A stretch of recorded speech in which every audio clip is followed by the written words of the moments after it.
السلام علیکم عزیز طلباء و طالبات. ہم لوگ مہالکشمی کا پھول پڑھ رہے تھے. راجندر سنگھ بیدی کرشن چندر کا لکھا ہوا ایک خوبصورت سا افسانہ. اسی کے تسلسل کو ہم آگے بڑھاتے ہیں.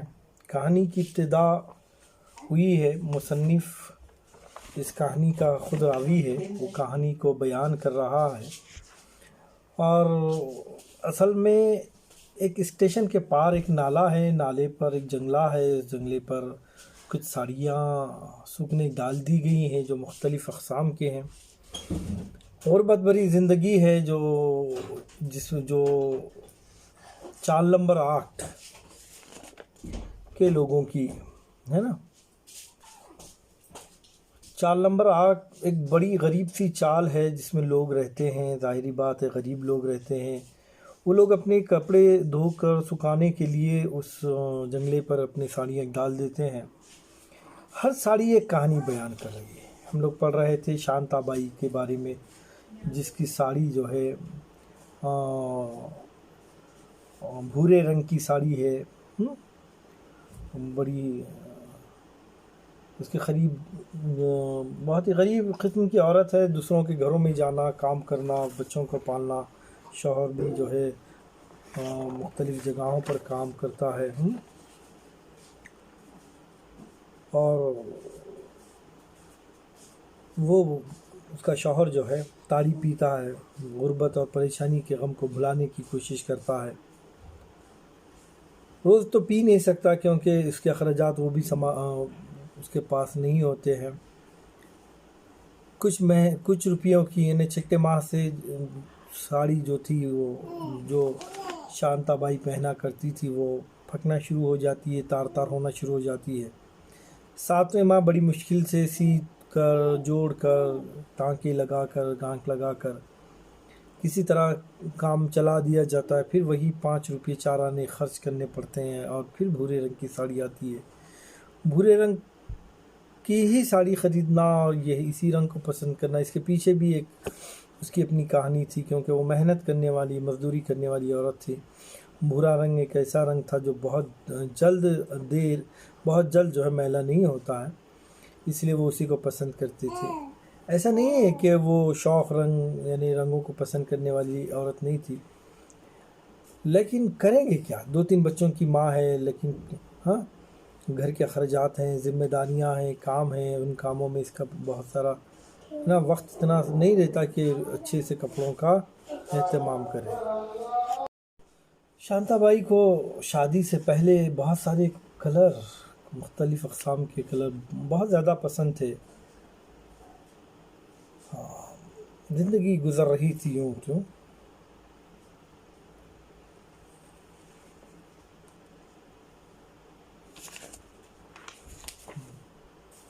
برتن صاف کرنا یہ مصیبتیں ہیں زندگی کے. شادی سے پہلے وہ دھاراوار گاؤں میں رہا کرتی تھی جہاں میلوں میں اس نے شوق رنگ ناچتے ہوئے دیکھے تھے.